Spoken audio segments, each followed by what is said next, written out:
الحمد لله رب العالمين والصلاة والسلام على خاتم النبيين أما بعد فأعوذ بالله من الشيطان الرجيم بسم الله الرحمن الرحيم. Mes chers frères en islam, répétez après moi. الصلاة والسلام عليك يا رسول الله وعلى آلك وأصحابك يا حبيب الله. الصلاة والسلام عليك يا نبي الله وعلى آلك وأصحابك يا نور الله. نويت سنة الاعتكاف. J'ai fait l'intention de la retraite spirituelle surérogatoire en étant dans la mosquée. Mes chers frères en islam, il y a beaucoup de bienfaits à réciter la salat ala nabi, c'est-à-dire le durud sharif sur le bien-aimé prophète sallallahu ta'ala alayhi wa sallam. Parmi les nombreux hadiths, il est rapporté que le dernier prophète d'Allah azza wa jalla wa sallallahu ta'ala alayhi wa sallam a affirmé: celui qui récite la salat, c'est-à-dire le durud sharif, 50 fois par jour. Combien de fois? 50 fois par jour. Le jour du jugement, je lui serrerai la main. Subhanallah. Donc regardez tout le mérite qu'il y a à réciter la salat ala nabi, à réciter le durud sharif sur le bien-aimé prophète sallallahu ta'ala alayhi wa sallam. Et ça permet aussi d'augmenter notre amour et d'augmenter notre amour pour le prophète alayhi salatu wa salam. Donc essayons d'en faire une habitude de tous les jours, réciter un certain nombre et de se fixer sur cela. Si on veut faire peu, on se fixe sur 50. Si on veut faire plus, minimum 313 fois, les savants ils disent, pour être parmi ceux qui récitent en abondance le durud sharif, la salat ala nabi. Et ceux qui peuvent, ils récitent 1000 fois. Il y en a qui récitent parfois, pour ceux qui le peuvent, 10 000 fois par jour, etc. Donc il faut essayer de prendre cette habitude et essayer de se tirer vers le haut pour essayer de pratiquer notre religion et d'augmenter notre amour pour le prophète alayhi salatu wassalam. Un poète il dit: depuis toujours on fait l'éloge de mon bien-aimé prophète. Depuis toujours on fait l'éloge de mon bien-aimé prophète. Pourquoi? Parce que tous les prophètes avant, ils ont dit qu'il allait y avoir un dernier prophète et qu'il allait être comme ça, comme ça, comme ça. Et du fait là, le poète il dit: depuis toujours on fait l'éloge, on parle de mon prophète bien-aimé. De tout temps, la miséricorde provient de la salat, provient du durud sharif. Et on va essayer de comprendre comment ça se fait que de tout temps, la miséricorde elle provient et le bienfait elle provient de la salat. Le jour du jugement, il sera près du prophète. Dans ce monde, celui qui aura aimé réciter la salat, celui qui aura aimé réciter le durud sharif sur le prophète. Donc avec amour, avec respect et honneur pour le prophète alayhi salatu wa salam, récitons une fois la salat, le durud sharif sur lui. Sallu ala al-habib, sallallahu ta'ala ala Muhammad, sallallahu alayhi wa sallam. Chers frères en islam, avant d'écouter le discours d'aujourd'hui, essayons de faire de bonnes intentions. Car le bien-aimé prophète sallallahu ta'ala alayhi wa sallam a dit: innamal a'malu binniyat, c'est-à-dire les actions ne valent que par leurs intentions. De question de faire la bonne intention, qu'on essaiera d'écouter le discours d'aujourd'hui pour apprendre notre religion. On essaiera d'écouter le discours d'aujourd'hui du début à la fin pour obtenir l'agrément d'Allah Azza wa Jal, pour essayer d'obtenir la satisfaction d'Allah Azza wa Jal. On écoutera le discours d'aujourd'hui attentivement pour essayer d'apprendre notre religion, pour essayer de la mettre en pratique et pour essayer de la propager aux autres. Amin. Et par respect pour la science religieuse, dans la mesure du possible, on essaiera de s'asseoir de manière respectueuse, comme on s'assoit dans la prière, pour avoir du respect pour la science religieuse. Dans la mesure du possible, on essaiera d'éviter de s'adosser ou de faire les pieds vers la qibla pour éviter de perdre les barakas de ce discours. Chers frères en islam, Allah Azza wa Jal, il dit dans le Saint-Coran: وَإِذَا جَاءَكَ الَّذِينَ يُؤْمِنُونَ بِآيَاتِنَا فَقُلْ سَلَامٌ عَلَيْكُمْ كَتَبَ رَبُّكُمْ عَلَى نَفْسِهِ الرَّحْمَةِ أَنَّهُ مَنْ عَمِلَ مِنْكُمْ سُوءًا بجهالة ثم تاب من بعده وأصلح فأنه غفور رحيم صدق الله العظيم وصدق رسوله النبي الكريم. Traduction de Kanzul Iman. Et lorsque ceux qui croient en nos versets viennent humblement dans votre auguste cour, dans votre vénérable, dans votre respectueuse cour, alors dites-leur que la paix soit sur vous. À qui Allah Azza wa Jalla s'adresse? À son bien-aimé prophète sallallahu alayhi wa sallam. Et lorsque ceux qui croient en nos versets viennent humblement dans votre auguste cour, dans votre vénérable cour, alors dites-leur que le salam soit sur vous, que la paix soit sur vous. Votre Seigneur a décrété la miséricorde sur la responsabilité de sa générosité, c'est-à-dire votre Seigneur s'est prescrit la miséricorde à lui-même. Que quiconque parmi vous commet un péché par inconscience et se repent ensuite et se réforme, alors certes, Allah est le plus pardonneur, tout miséricordieux. Chers frères en islam, alhamdulillah, nous rentrons dans un mois islamique qui a beaucoup de valeurs et qui s'appelle le mois de Dhul Hijjat al-Haram. Il est dit dans un hadith sacré, Sayyidu shuhuri Ramadanu wa a'adamuha hurmatan Dhul Hijjah, c'est-à-dire le maître, le chef des mois et Ramadan. Et le plus important en termes d'éminence, en termes de sacralité, en termes de respect, en termes de sacré est Dhul Hijjah. Sayyidina Ka'b al-Ahbar radiyallahu ta'ala anhu a dit, Allah Azza wa Jal a choisi le temps. Ainsi, le temps le plus aimé auprès d'Allah sont les 4 mois sacrés. Quels sont les 4 mois sacrés? Dhul Qa'da, Dhul Hijjah, Muharram, le 11e, le 12e et le premier mois de l'année islamique. Dhul Qa'da, Dhul Hijjah, Muharram et un autre mois qui est le 7e mois qui s'appelle Rajab. Ça, c'est les 4 mois islamiques qui sont sacrés en islam. Alors, Sayyidina Ka'b al-Ahbar radiyallahu ta'ala il dit, Allah Azza wa Jalla a choisi le temps. Ainsi, le temps le plus aimé auprès d'Allah sont les 4 mois sacrés qu'on vient de citer. Parmi ces mois, le plus aimé auprès d'Allah Azza wa Jalla est Dhul Hijjat al-Haram, c'est-à-dire le mois dans lequel on vient de rentrer. Et dans Dhul Hijjat al-Haram, ces 10 premiers jours, que l'on appelle aussi Ashra Dhul Hijjah, sont les jours les plus aimés auprès d'Allah. Allahu Akbar, subhanallah. Ô vous les amoureux du prophète, les 10 premiers jours de Dhul Hijjah sont très bénis. Il y a beaucoup de baraka dans ces 10 premiers jours de ce mois islamique. Ce sont des jours très aimés auprès d'Allah Azza wa Jal, à tel point que Allah Azza wa Jal a pris serment, a juré par ces jours dans le Saint-Coran en disant Wal Fajr, Walayalin Ashr, par cette aube et par les 10 nuits, et par les 10 nuits, Walayalin Ashr, et par les 10 nuits, c'est-à-dire Allah Azza wa Jal il jure par le moment du Fajr et par les 10 nuits. Maintenant, qu'est-ce que ça signifie ces 10 nuits-là?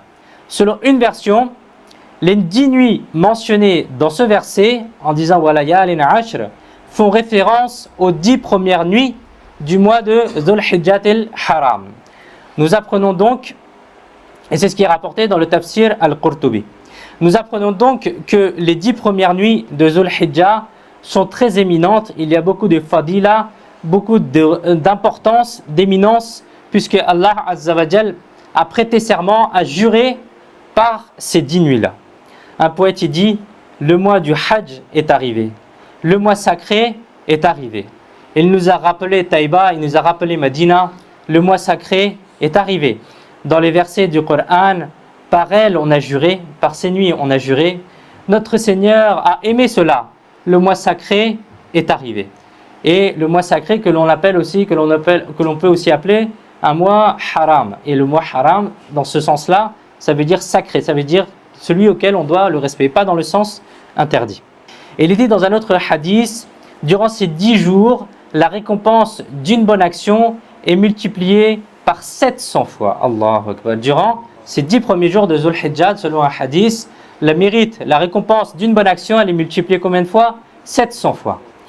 Et il est rapporté dans un hadith de Tirmidhi al-Sharif que le bien-aimé prophète sallallahu alayhi wa sallam a dit adorer, c'est-à-dire faire des actes d'adoration durant le Ashra Dhul Hijjah, c'est-à-dire durant les 10 premiers jours du mois de Dhul Hijjat al-Haram, est plus aimé auprès d'Allah Azza wa Jal que les jours ordinaires, que les autres jours.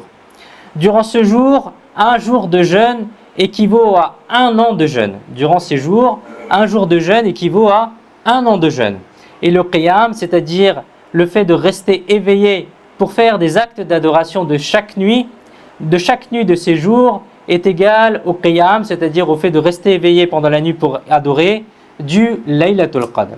Et le qiyam de ces nuits-là et le qiyam de chaque nuit de ces jours est égal au qiyam du Laylatul Qadr, rapporté dans Tirmizi. Un poète, il dit, chaque heure est unique dans sa gloire et son éminence. Chaque moment est unique dans sa gloire et dans son importance, dans son fadl. Le nuage de la grâce est arrivé, le mois sacré est arrivé. Les valeurs augmentent dans cela. N'oublie pas de faire les bonnes actions. N'oublie pas d'augmenter tes bonnes actions. Ne perds pas ton temps, le mois sacré est arrivé. Ô vous les amoureux du prophète, réfléchissons. Combien ces jours sont beaux, combien ces jours sont importants, combien ces jours sont vertueux, combien ces nuits sont importantes et vertueuses. Durant ces jours, la récompense d'une bonne action est multipliée par 700 fois. Durant ces jours, faire une bonne action est supérieur aux autres jours. Et durant ces jours, jeûner un jour équivaut à jeûner un an. Et durant ces nuits, durant ces 10 premières nuits de Dhul Hijjah, faire le qiyam, c'est-à-dire rester éveillé pour adorer, équivaut à adorer durant le Laylatul Qadr. Qu'Allah Azza wa Jal nous permette de profiter pleinement de ces jours bénis en faisant le plus de bonnes actions possibles, en récitant le Coran, en récitant la salat ala nabi, le durud sharif, en faisant le dhikr d'Allah, en faisant des nawafil et d'autres bonnes actions. Qu'Allah Azza wa Jal nous le permette. Amin. Bijahi khatam al-nabiyyin sallallahu ta'ala alayhi wa alihi wa sallam. Chers frères en islam, au début de ce discours, nous avons eu le privilège d'écouter le verset 54 de Surat Al-An'am. C'est un verset qui renforce énormément la foi. Ce verset mentionne les récompenses des personnes bienheureuses, des personnes chanceuses qui vont se présenter dans la cour bénie du bien-aimé prophète sallallahu ta'ala alayhi wa sallam. En réalité, alhamdulillah, on reçoit tout le temps les dons de la part du bien-aimé prophète sallallahu ta'ala alayhi wa sallam. Chacun d'entre nous continue de recevoir, même aujourd'hui, les bienfaits par l'intermédiaire, par l'entremise du bien-aimé prophète sallallahu ta'ala alayhi wa sallam. Allah Hazrat l'imam Ahmad Raza Khan rahmatullahi ta'ala alayhi a écrit les vers de poésie suivants.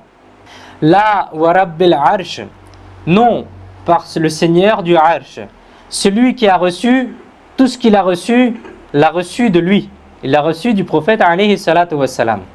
Elle est distribuée dans les deux mondes, la ni'ma, c'est-à-dire les bienfaits du prophète. Pourquoi est-ce qu'on dit cela? Pourquoi est-ce qu'on dit qu'on reçoit tous les bienfaits de la part du bien-aimé prophète sallallahu alayhi wa sallam?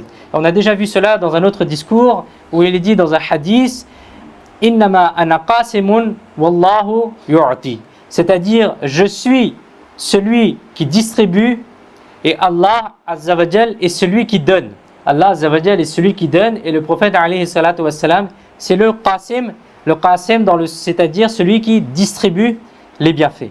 En se référant à ce hadith, Allah Hazrat l'imam Ahmad Raza Khan rahmatullahi ta'ala alayhi a dit dans cette poésie que je jure par le Seigneur du Arsh, je jure par le Seigneur du trône, celui qui a reçu quelque chose, celui qui a reçu un bienfait, il l'a reçu de la part du bien-aimé prophète sallallahu alayhi wa sallam.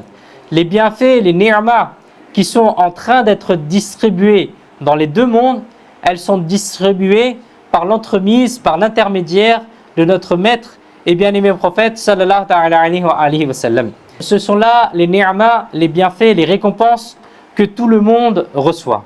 Puis celui qui se présente dans la cour du bien-aimé prophète sallallahu alayhi wa sallam, celui qui va à Madinatul Munawwara, il se présente devant le prophète alayhi salatu wa salam, ses bienfaits ne diminuent pas, au contraire, il est d'usage qu'il en reçoive en fonction de son statut.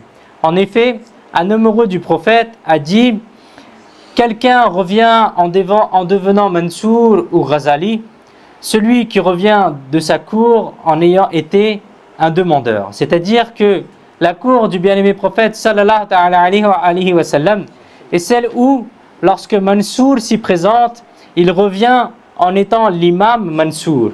Lorsque Muhammad ibn Muhammad s'y présente, il revient en étant l'imam Muhammad al-Ghazali. Lorsque Hassan Sanjari s'y présente, il revient en étant le sultan al-Hind, Cheikh Mu'inuddin Khwaja Gharib Nevaz. Et lorsque Ahmed Raza s'y présente, il revient en étant l'imam de Ahl Sunnah, ala Hazrat l'imam Ahmed Raza Khan rahmatullahi ta'ala alayh. Bref, chacun revient avec la capacité qu'il a à obtenir les ni'ma, les bienfaits. Il en revient en étant comblé de bienfaits. Ce sont là les ni'ma, les bienfaits qui sont donnés en fonction de la capacité de chaque personne. Et en plus de cela, il y a beaucoup de ni'ma, de bienfaits qui sont donnés à n'importe quelle personne qui y va. Personne n'est exclu des bienfaits et des ni'ma qui sont donnés par le prophète alayhi salatu wassalam. Si le Raous, c'est-à-dire le plus grand wali Allah de son époque s'y présente, lui aussi recevra ses ni'ma, ses bienfaits. Si le pire des pécheurs se présente auprès du prophète alayhi salatu wassalam, lui aussi recevra ses ni'ma, ses bienfaits. Si un riche s'y présente, si un pauvre s'y présente, si un roi s'y présente, si un prince s'y présente, bref, le musulman qui réussit à aller se présenter dans la cour du bien-aimé prophète sallallahu alayhi wa sallam à Madinatul Munawwara, il recevra forcément des bienfaits. Ces bienfaits dont on parle, certains d'entre eux ont été justement mentionnés dans ce verset sacré. En effet, Allah Azza wa Jal, il dit وَإِذَا جَاءَكَ الَّذِينَ يُؤْمِنُونَ بِآيَاتِنَا.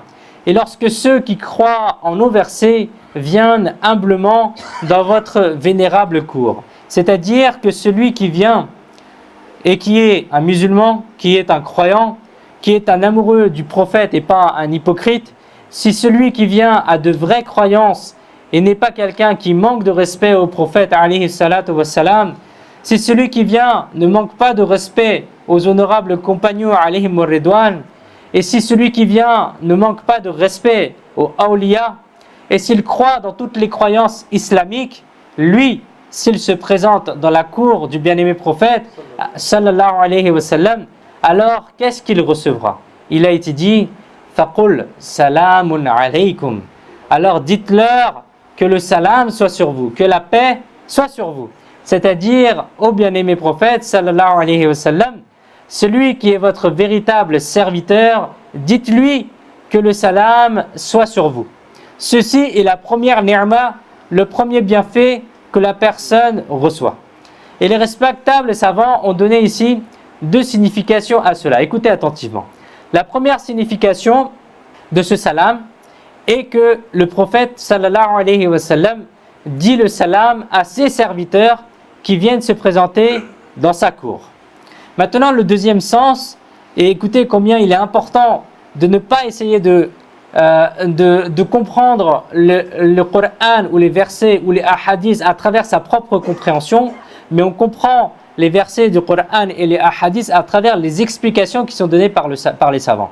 La deuxième signification qui est donnée ici, dans le sens où lorsque Allah Azza wa Jal il dit alors dites-leur, Allah Azza wa Jal il dit au prophète alayhi salatu wa salam de dire que la paix soit sur vous. Le premier sens c'est quoi? C'est que l'une des significations est que le bien-aimé prophète sallallahu alayhi wa sallam donne le salam, dit le salam à ses serviteurs qui viennent se présenter à lui. Le deuxième sens que les savants y donnent est que le salam vient en fait d'Allah Azza wa Jal et que Allah Azza wa Jal vous a dit à vous, ô bien-aimés, chaque fois que vos serviteurs se présentent à vous, transmettez-leur notre salam.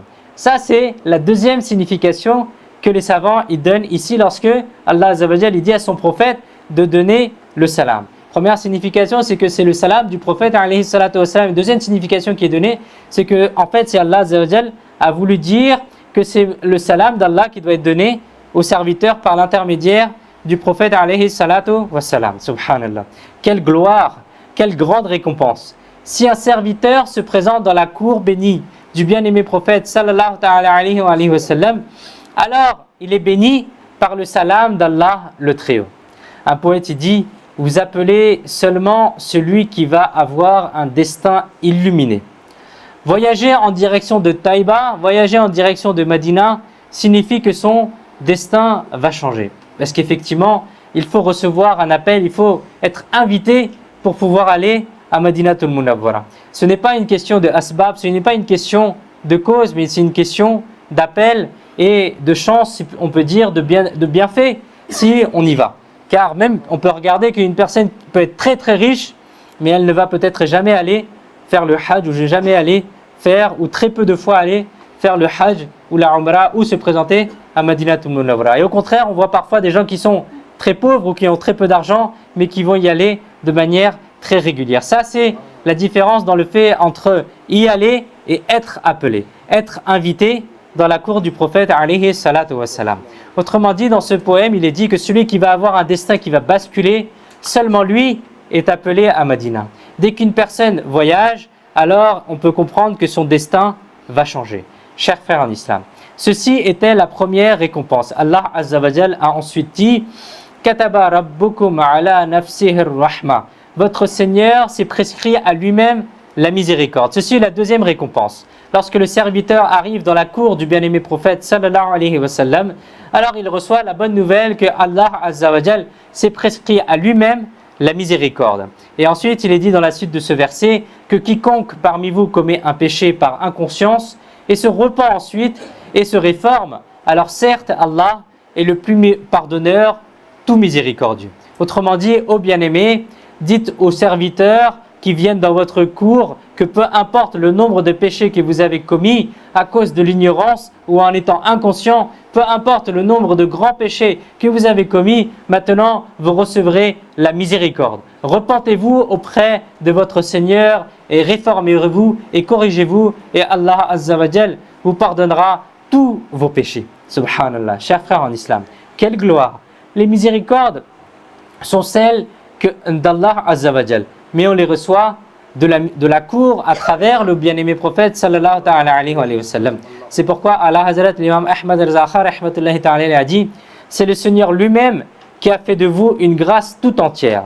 C'est lui qui nous a dit d'aller mendier, d'aller demander dans votre cour. Louange à toi, ô Seigneur. On a fait de vous celui qui repousse le mal. On a fait de vous celui qui distribue les bienfaits. On a fait de vous celui qui repousse les difficultés. On a fait de vous l'intercesseur des pécheurs qui est venu comme vous auparavant. C'est-à-dire qu'Allah, c'est lui-même qui a fait que le bien-aimé prophète sallallahu alayhi wa sallam soit totalement une grâce, un bienfait. C'est Allah lui-même qui nous a ordonné à nous les serviteurs de nous présenter dans votre cour. Oh Allah, les louanges sont à toi. Sallu ala al-habib sallallahu ta'ala ala Muhammad sallallahu alayhi wa sallam. Chers frères en islam, il a été dicté, clairement indiqué dans ce verset que celui qui parvient dans la cour du bien-aimé prophète sallallahu ta'ala alayhi wa sallam, vous lui adressez le salam.